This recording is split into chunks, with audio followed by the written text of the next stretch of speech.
Sherrod inside the PNC Bank Sports Corner. The holiday break is coming early for the NHL this season. The league and its Players Association have announced that it's beginning the holiday break after tonight's games.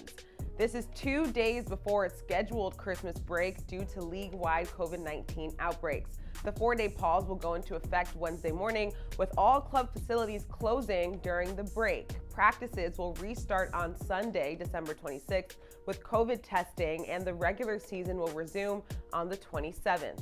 As for the Bruins, they've been off since Saturday and haven't played since last Thursday due to 9 COVID cases among team members. Their next scheduled game is set for Monday, December 27th, inside TD Garden against the Penguins.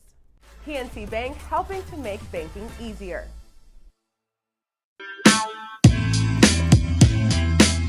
And welcome everyone to Full Press Hockey Weekly here on twitter.com/fullpressnhl, youtube.com full press coverage, twitch.tv/fullpress coverage, facebook.com, and wherever else you want to watch it. We're here everywhere. Mike Straw here, as always, joined by Chris Wassel and Jim Biringer. Guys, we have a lot to talk about. One main surrounding topic, a couple cool things to talk about, I guess, a little bit. If you're tuning in, guys, we are holding a special Christmas jersey giveaway. All you have to do to enter, it's free. You just have to follow us on Twitter at FullPressNHL. There is a tweet in the chat that we are posting for you guys to share, retweet it, tag 2 friends in your reply, and you're automatically entered. We will announce the winner later during the show. Also, a programming announcement coming up later during the show that I'm super excited about. That has been in the works for quite some time. Merry Christmas, Braden. Yes. It's 4 days, the last show till Christmas. I know, right? Not so jolly of a night, not so jolly of a week. But before we get into it, let's talk a little bit about what the people have missed in hockey. And it's not a lot of what people may have missed. There's your standard Ovechkin still dominating. Vegas is playing how many expected. They're 5 straight. Somehow they're still playing tonight. They've taken over first place in the Pacific Division with their run. Things are looking good there. Tampa Bay is Tampa Bay. Again, there's not a lot because there's not a lot of hockey going on. So it's hard to talk about what people may have missed. Is there anything, Chris, Jim, that you've seen that's not COVID related? That people should know about hockey. Oh, wait. I got one. I don't know, Chris, are we on the same wavelength with this one? I think something about Paul Maurice resigning in Winnipeg. Yeah, I mean, that's a reasonably big one. I mean, I think that's a big story, to be honest. I mean, it would be. it would be. I mean, it literally came out of nowhere on a Friday morning. See, what happened is Buffalo goes into Winnipeg and doubles them up after not winning a game. Losers of 7 straight, losers of like 14 of their last 16. Doubles them up. The next day they bag skate. The next day he resigns. The Sabres forced a coach to quit in 2021. This has to be a sign of the apocalypse.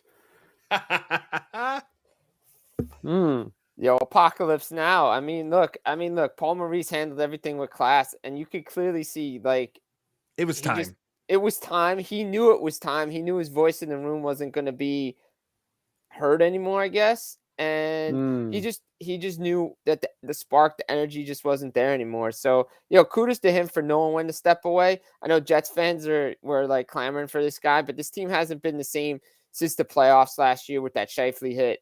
And even though the defense has improved, they're definitely underachieving, to say the least. Yeah, and underachieving. Yeah, they started out okay. I mean, Pierre-Luc Dubois is still playing well. But yeah, 5-4-1 in their last 10 outside of the playoffs as of now, looking in like they needed something. Granted, Kevin Cheveldayoff hasn't really put a great roster. Hellbuck's not playing at Hellbuck level. I mean, I wouldn't But- say the roster isn't great. I think they definitely improved on defense. And Pierre-Luc Dubois is playing pretty well. So I mean, I think even the way Maurice put it, this is still a good team.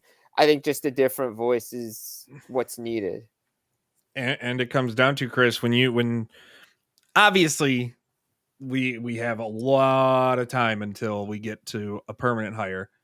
But when you're looking at coaches that could be a fit in Winnipeg, are there any that come to mind? So that's the thing. I mean, I know people have mentioned names and such, but I'm kind of curious to see how Dave Lowry does with this. I mean, this may not be so bad. I mean, people have to understand that he's no slouch. I mean, it's not, for one, and for two. I mean, if you can get Connor Hellebuck to start playing like he did last year, I think he'll be all right. I mean, this right now, the biggest problem with Hellebuck may be guys off the ice. The new child.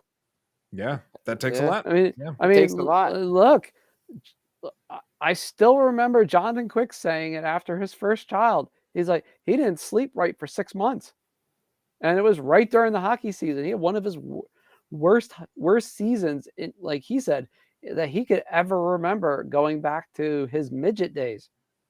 He said it was that bad for him. Just preparation and everything was shot. So, that's going to be a key thing for Winnipeg going forward. They need Connor Hellebuck to probably give up at least half a goal less a game, to be honest. And it's how you get there. If you're Dave Lowry and company, that's the big question. And a lot of people, so there's names going there. Yeah, everybody, like, seeing how he does. Who knows what they decide to do. Of course, people are throwing names out there, and one name that a lot of Jets fans would like to see, and I've seen them throw it out there, and the likelihood of this happening to me is less than 5%, if not 0. And people are saying, trying to pry Barry Trotz away from the New York Islanders. It's not happening. We get it. He's from Manitoba. Just because he's from Manitoba doesn't mean he wants to come back to Manitoba. There's some long Winnipeg winners, and they've taken its toll on a really good coach. So their winners are long. He knows all too much about that, and him and Lou are tied. He ain't leaving Long Island. Yeah. Yeah, the only way he leaves is if Lou's gone. Yeah, exactly. That's kind of where things are at this point. All right, guys. So if you're tuning in for the jersey giveaway, we have that coming up later on. Programming announcement in about 20 minutes or so, but we're going to start right into it. The NHL, we opened the show with that little news bit, courtesy of Nesson. The NHL, we talked about it last week, thought it wasn't actually going to be the case. The NHL, as of tonight, after Tampa and Vegas conclude their game, is starting the Christmas break 2 days early, going into a pause, coming back with practices on the 26th, provided everything, starts to change, who knows. But this news first drops. We get the announcement.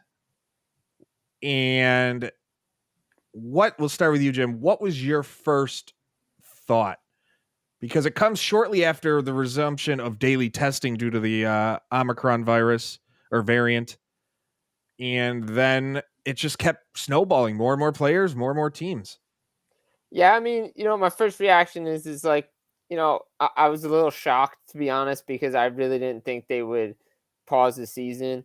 I mean, I heard rumblings about it, but I think because there's the holiday break, it made sense because you could just start your holiday break. If there was no break, I think they're trying to push through as much as possible and not put it on pause. But it made sense. And once the cross-border games got shut down, it was like, okay, what's the next domino to fall? And then with not only, COVID going around, but other teams can't, like the Devils can't just fill a roster because, guys are just normally sick and they can't call up anybody because, the AHL is going through its own COVID mess. So right now it made sense just to go through because just to start the holiday break earlier. But I know there's a lot of pushback from teams because some teams are just like, hey, wait a minute, we can still play through this. So, I mean, look, they did it. It's the right thing to do. Start the holiday earlier. One day? All right, it's great. But, once games started, more and more games started to get knocked off. You're like, okay, when's the pause coming?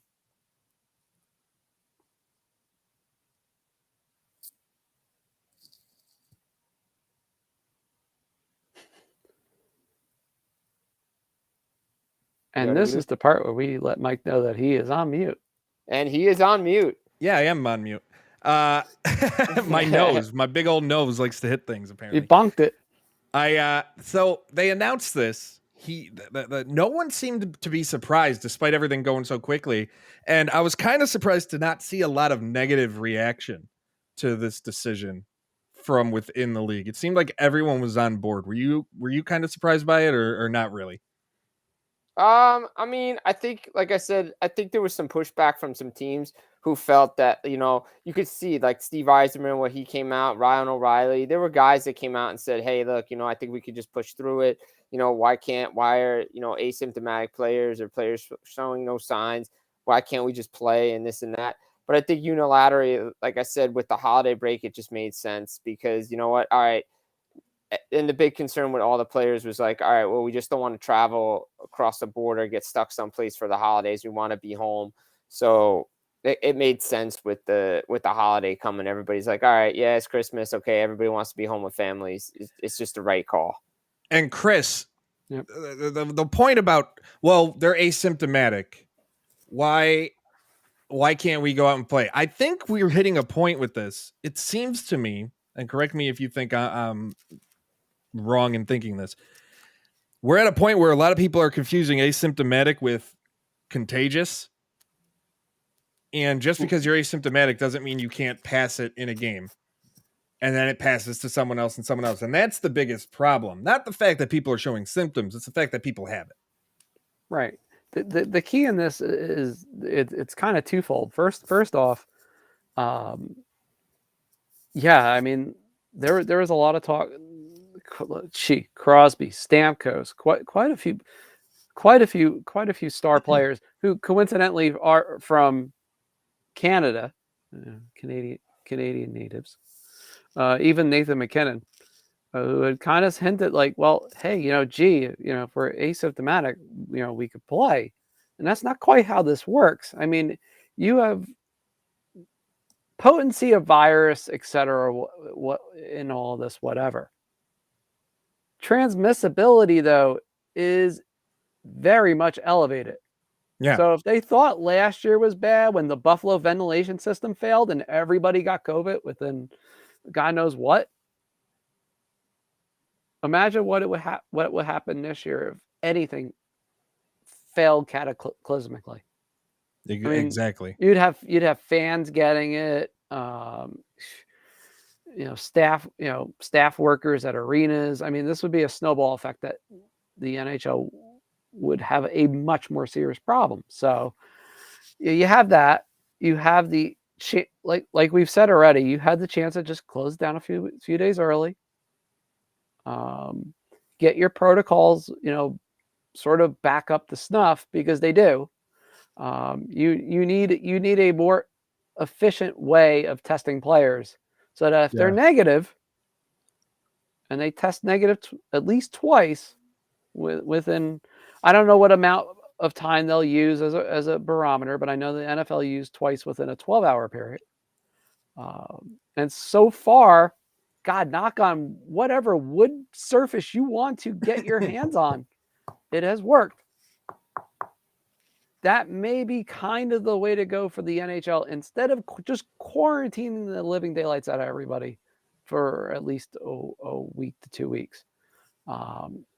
There's a little bit of a gray area, Mike and Jim, as far as what that magic time is, but it definitely has to be less than 10 days, because agreed. If you put everybody in a protocol like that, they're going to go stir crazy like Lars Eller did in Anaheim.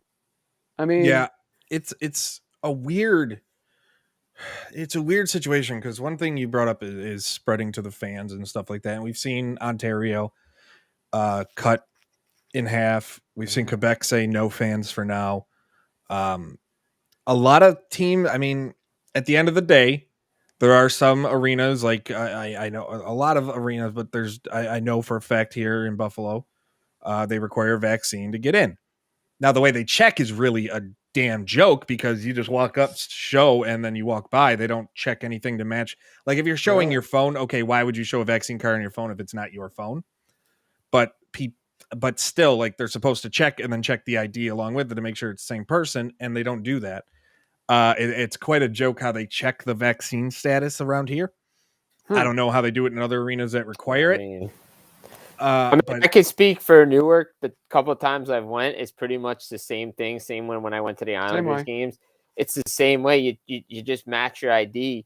I mean, luckily when I was at Arthur Ashe Stadium for the Dynamite show, AEW show, the people were a little bit were better with it. Look, making sure stuff was matching. But like you said, there has to be a better way of doing it. And now you have to get your ducks in a row, which is a great time for the pause. Now you got to figure out, okay, not only with the protocols and everything and fans and this and that, now you have to get the Canadian government involved now too, because what's going to happen with these cross-border games? Like, are we going to have more testing going across the border? Like, what is going to go on with that? And that's something that they need to talk about now too, because there's a possibility that with the border potentially closing for non-essential travel, they're going to have to go through what they went through last year to get permission across the border. Yeah. And do we look at the NHL bringing Canadian teams down to the States and doing bubbles again? And the players will not go for that. The PA will not go for that. We already know. Yeah, they're adamantly against this. Right. It won't happen. So the league has its work cut out for them. And especially, I mean, of the 4 major American sports, it's the only one with as many Canadian teams. The NBA has their own work to do, obviously, with Toronto, but that's only one organization to worry about as opposed to 7.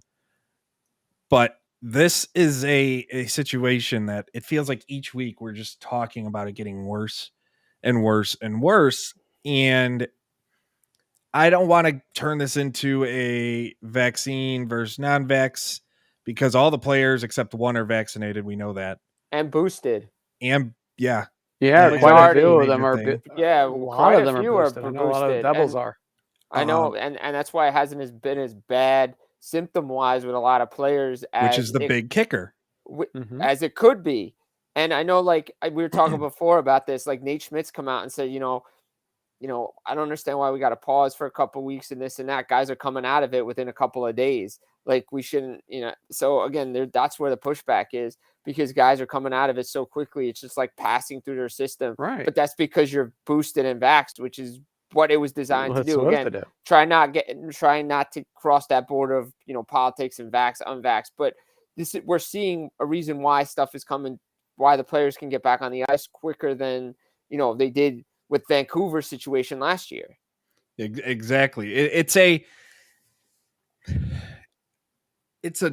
dirty situation, and I'm only going to use that term, because in my mind, there's no winning.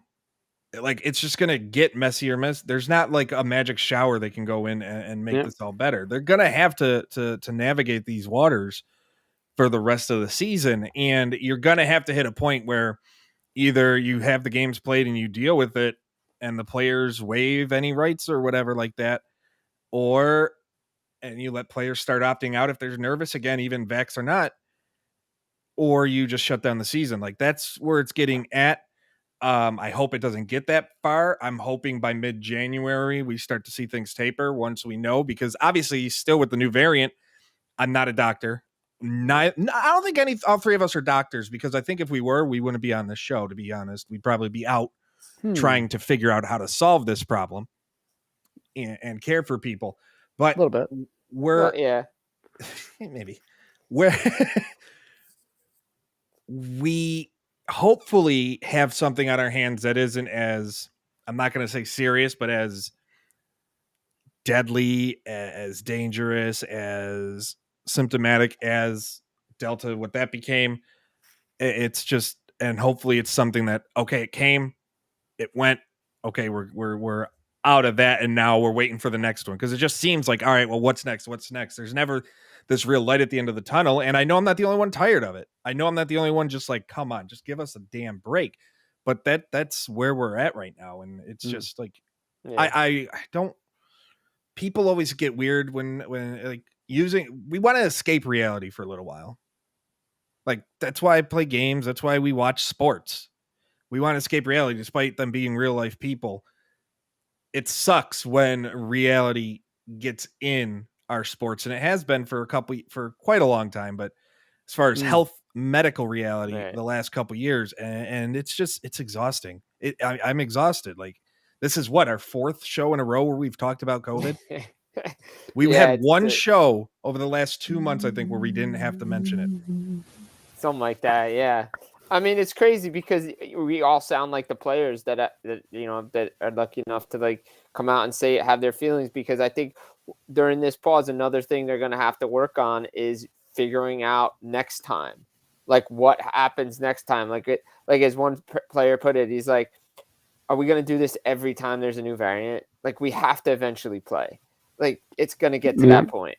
And you can hear their frustration. And Chris has heard it too. I mean, it's nauseating at times because they want to play. Yeah, and what else are you going to do? Like, I get it 100%. They want to play. We want to watch. We want to cover. Yeah. We want more to talk about. Like, I mean, we do a show where we talk about the week's past events. There hasn't been games. No. Like, the biggest event of the past week is Malcolm Subban turning into Stretch Armstrong with a save, wrapping his glove behind his back. And you're like, oh, he can do that as like a save of the year candidate in a game they lost.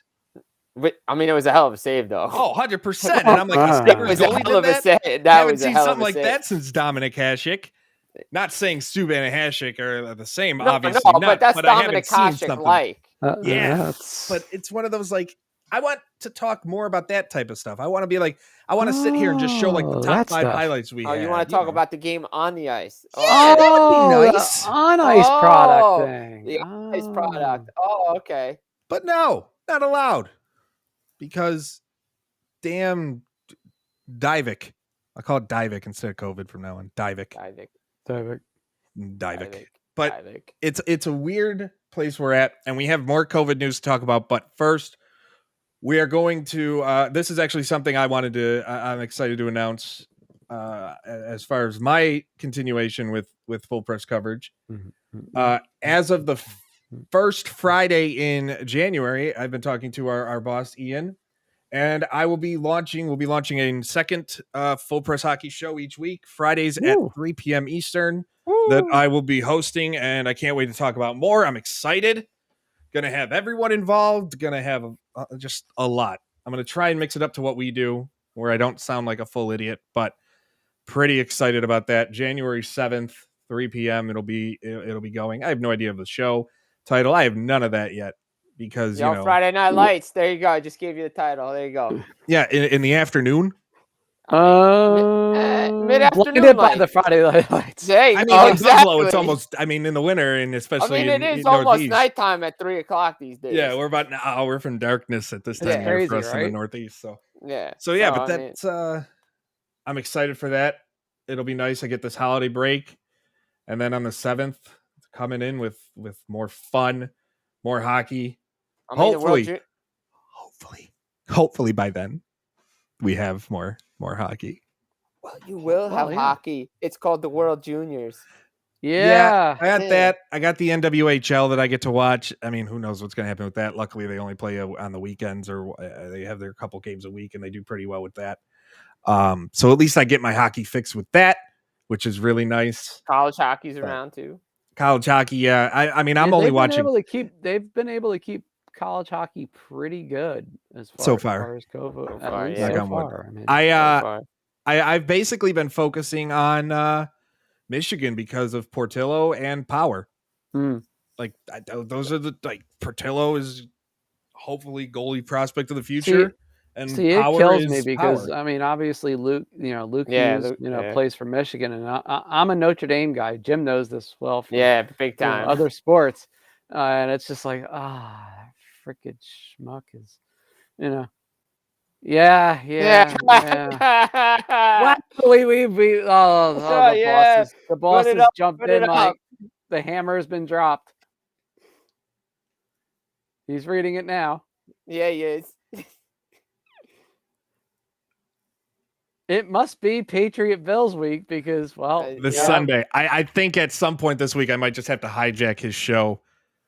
I think we all need to just crash his show. I'm just going to crash his show, yell "Go Bills," play the shout song, and then leave. I think we that's gotta happen. we have time. It's not like there's any hockey. Yeah, we could do it. I mean, literally, we could do it. I mean, the world juniors start like, a little bit, at least the meat of it starts like not till noon. So there's enough time to crash the show. Hey, and Exactly. think about this. We actually have hockey on Thursday. The World Junior prelim game is on. Yeah, I can't get into the prelims. I never could. The prelim is rough this year because there's only like a handful of prelim games.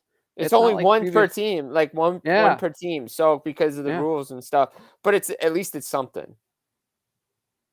Yeah, and I'm pretty. It's gonna be fun. I'm excited. We'll see if USA can keep it going, but who knows? I don't know if they'll go back to back. No, they never do. They never do. They never do. And usually when they win gold, no one expects it. No, exactly. No one expected I think it. Last year they expected. I didn't expect it. I was thinking it's Canada or Russia again.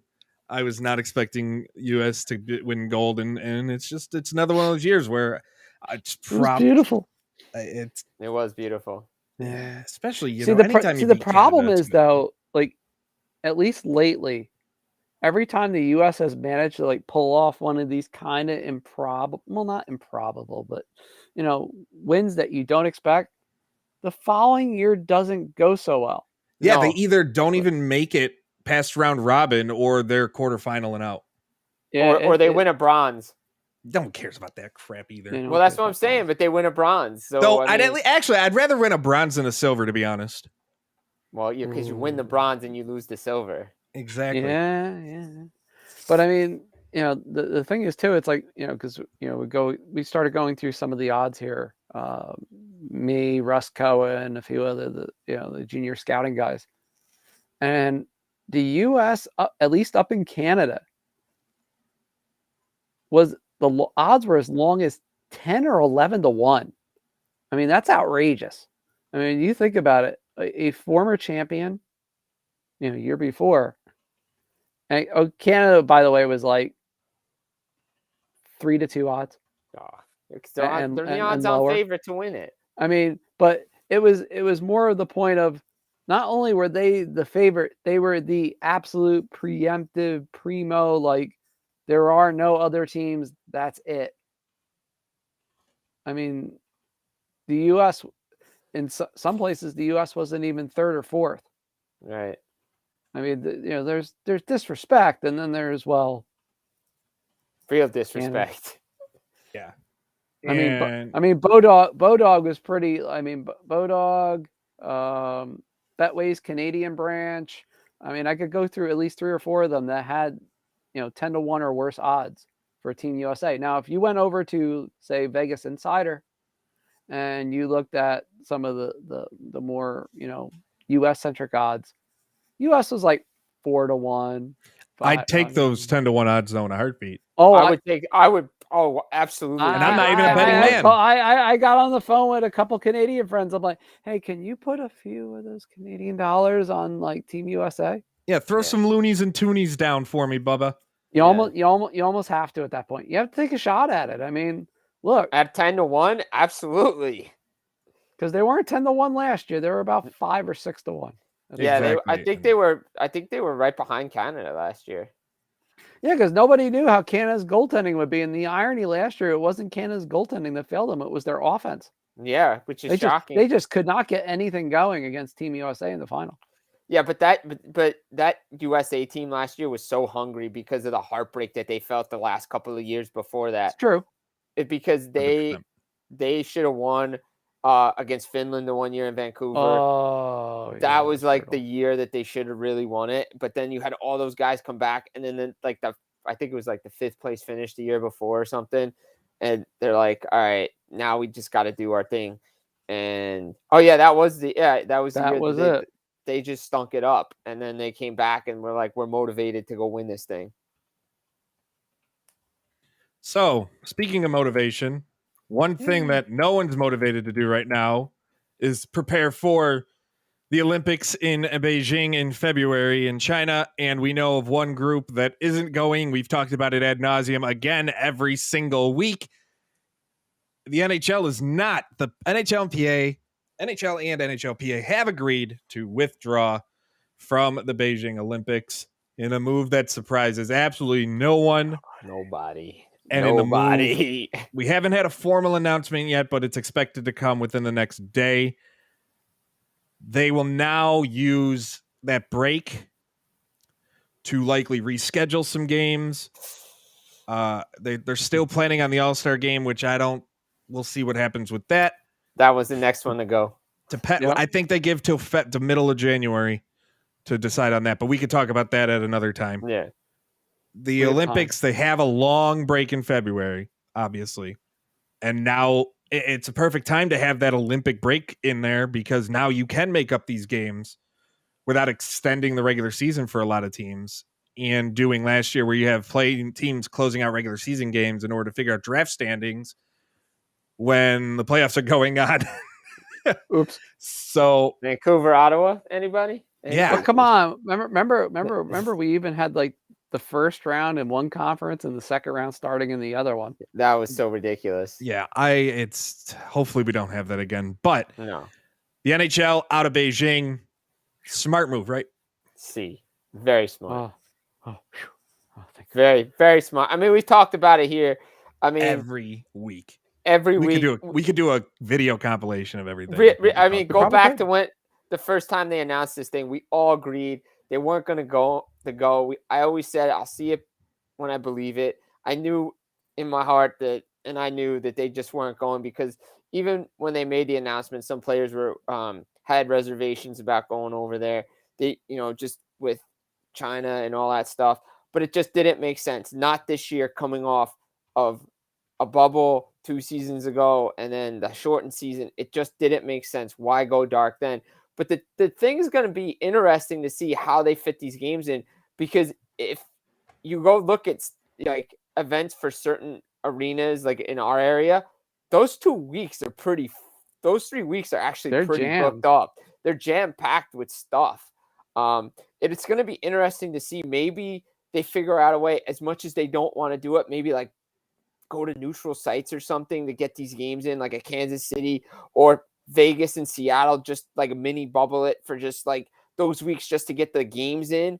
I understand tickets and all that stuff and TV. I have a feeling what we see is matinee games. Yeah, I think so too. I think we do see it in the case of arenas that are full, because we've seen it in cities like New York, in Newark, in LA, where they're like very big popular arenas, and Dallas and things like that, where they'll have a game in the early afternoon and then by night it's completely set up for something else. And those time-lapse videos are my favorite things to watch. Yeah. They're awesome. And I have a feeling we might see some of that where we see 11 a.m. games so they can have that whatever event at 8 o'clock at night later on. That's kind of where I'm expecting it to go. Yeah, I could see that. I also could see, how like we normally don't have like a lot of games on like Sunday, Monday, Wednesday, Friday. You're going to see more games. You're going to have the NFL playoffs coming to an end. Yeah, so you could load up those days with more games to put on, and that's another way to fill it in. It's funny. It's interesting. I was looking at how many games got to be rescheduled. I think it's like 45 now, 44, 45. Out of those games. Yeah, they're at 50. As of tonight, they're at 50 games. At 50 games. Go back to when Ottawa had to reschedule those games. And Islanders, one's been played, one's been rescheduled. Now they have to reschedule the rest. Yeah, it's a mess. Like, ultimately, are they going to be able to fit all the games in those 2.5 weeks? No. But it does give them some windows to not extend the regular season by another month. Right, exactly. Okay, so for example, guys, Prudential Center, right? Yeah. So you figure around like the first week of February, say like the 4th or 5th. Yeah, but that's when they go off. Yeah. You've got event. It's literally like pretty much, weekend mostly. So 9, 10, 12, boom. 18th, 19th, 20th, boom. And then like the end of February, basically you have, by the way, Tool's in concert February 26th. For anybody want to know, but then Journey's the night after. So Tool's here February 27th. So we got that going. It's packed. Now, obviously, by then the Devils will presumably be back and playing. Right. But it's the idea, guys, that there are definitely going to be some sizable arena issues where we're gonna be seeing those 11 a.m. games again. All right. Sort of like from the bubble, but just in more neutral site arenas. Fun. The bubble was fun. The bubble was fun. The circumstances obviously sucked, but the bubble and having playoff hockey start at noon, and then we had it until 1 a.m. Man, was that amazing! I got a question for both of you guys, and because I've been debating this because I saw somebody put this out, and I thought to myself, this is a legit possibility to why the NHL is not going outside of COVID. The NHL used their out, right? And when they announced, oh yeah, we're going to continue playing, so they could just bank out, like reschedule games and postpone them. That's why they didn't do it on Sunday. That way they didn't have to go to the players and be like, look, we got to negotiate this now. Now we hit the mark that we need to, and we can pull out without going to them. You wouldn't. I know. Would it surprise me? No. Do I think that's what happened? I hope to God not. But would it surprise you? No, of course not. No. It's a Gary Bettman run league. Right. And considering at the end of the day, he's a lawyer. Right. And at the Board of Governors meeting, they came out adamantly and said they didn't want to go, but they put it in the players' hands. BS. They knew they weren't going then, and they found a way to make sure they weren't going, period. Yep. Yeah. And at the end of the day, I don't, like, in a way, I don't care how they got to the decision and the call. They made the right call. Exactly. It does suck for players of foreign countries. I mean, it sucks for all players, especially older ones, last chance, like we talked about. But at the end of the day, health and safety is more important than going to China to play in the Olympics. Like, plain and simple. It doesn't matter what country it is where they were going. It's a better decision. And we're talking about events. Like, I'm like, all right, I'm in Buffalo. Key Bank Center. What do they got from the 5th or from the 6th through the 26th? Every day is open but 3. All right, so they could play games. Yeah, they got Billie Eilish. They have Jeff Dunham, and then a Buffalo Bandits game during that 2.5 week span. Jeff Dunham. Jeff Dunham. Wow. And then they have Tool. And Tool. All right, now we're talking.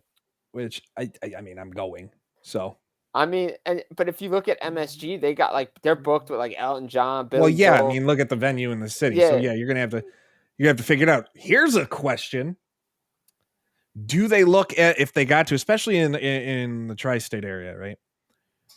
Do they decide, you know what, they give up a ring-a-ding-ding to a place like Barclays? Or the Islanders go back home for a few games? Yeah, they'll figure. There's enough options. It hasn't been demolished yet, so no. Well, I mean, it's not going to be. It's not going to be because that's where the NLL. I mean, they just did all those renos to it, and that's where the NLL plays. I mean, it's a great. What they did to it is fantastic. It's just they took out seats, rightfully so. It's smaller, so obviously it's not going to work. They made an exception for Winnipeg because it was a newer building.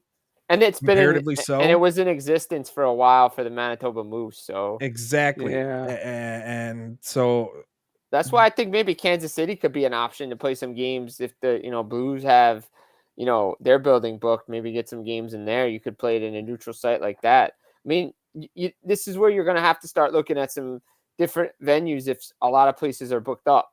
And again, this all depends how many more games get postponed after Monday. We don't know. When they come back Sunday. I mean, we could be into this magic thing. There is at least some talk that they could take this to the Winter Classic. So I mean, it's at least out there. I mean, it's an option. I know, definitely an option for sure.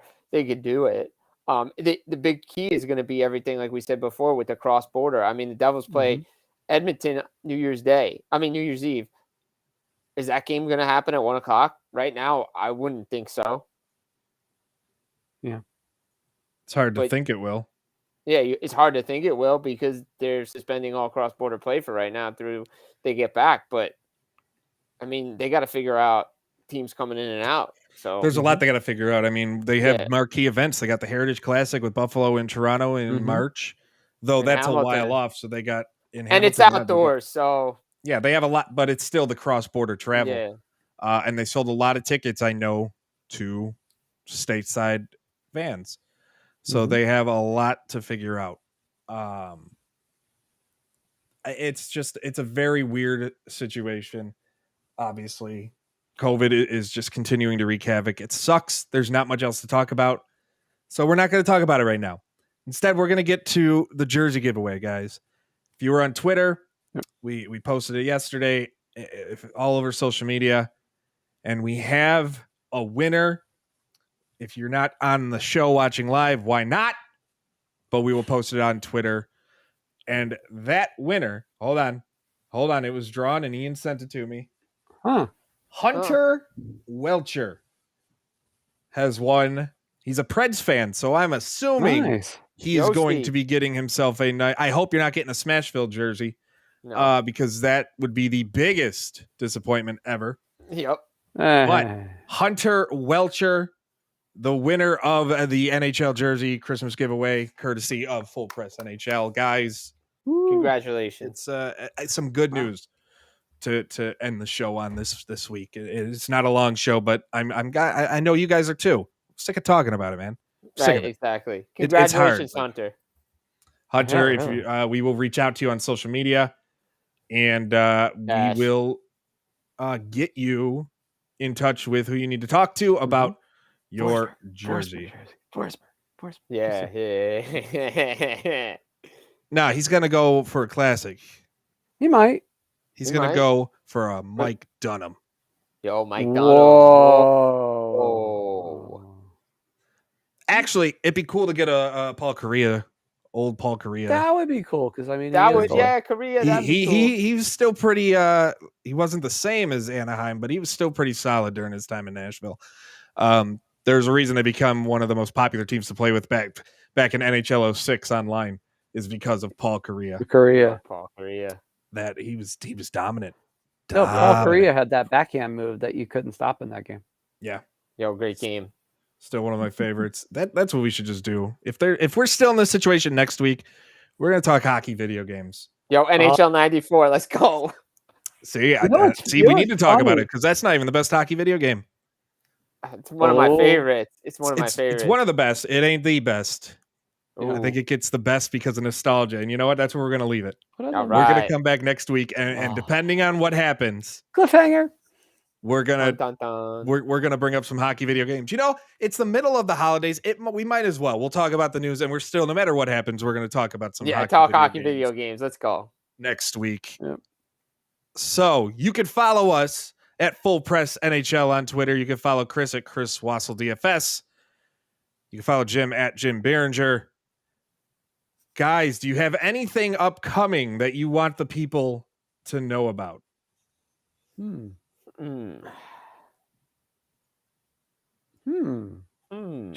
we might have something on the Devils next week. We will. Yeah, we probably have something on it's the almost inevitable. It's coming. We've even fire the assistant coaches. See, I told you I could do it. No. Oh, no, not quite. Fire them all. Fire them all. Get rid of the whole staff. And I will tell you this: what Tom Fitzgerald said yesterday. No. That was not a vote of confidence for the head coach whatsoever. No, there's no such thing as a vote of confidence to me. No. When they have to come out with a vote of confidence, you mean that it, to me, automatically signals no confidence. Yeah. Yep. If there's a vote of confidence, they keep shut. They keep their mouths shut. They don't say anything. As soon as a vote of confidence comes out, I assume within the next few weeks they're gone. Yeah, if not at the latest, the end of the year. But we know he's gone at the end of the year unless a massive turnaround happens. So. Yeah, I think he's gone either way because I know who they want, and they're going to try to get him. We all know who they want. Yep. We all know who they want. So until next week, everyone, please have a merry and safe and healthy Christmas. Stay safe. Enjoy time with your families this week and weekend. And we will see you next Tuesday. Same time, same place for the final Full Press Hockey Weekly of 2021. It's going to be a fun one. You know, that's a perfect way to end the year. Let's talk about something fun for once. Since we can't even talk really about hockey on the ice. Till next time, guys. Take care.